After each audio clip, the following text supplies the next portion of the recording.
Iyan nga po guys, nagpabili ako ng kaunting grocery sa aking kapatid at sabi ko ibigay sa isang pamilya na hikahos sa buhay. Ayan po, bumili po siya.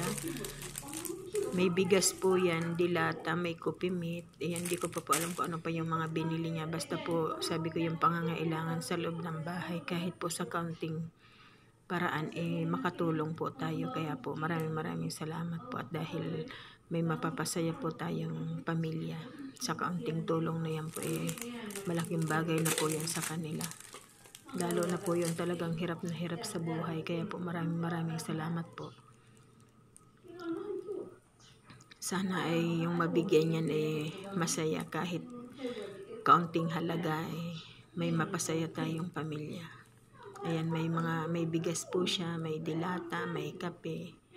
Hindi ko alam kung ano pa po yung iba, may biskwit po yata. Ayan, maraming salamat.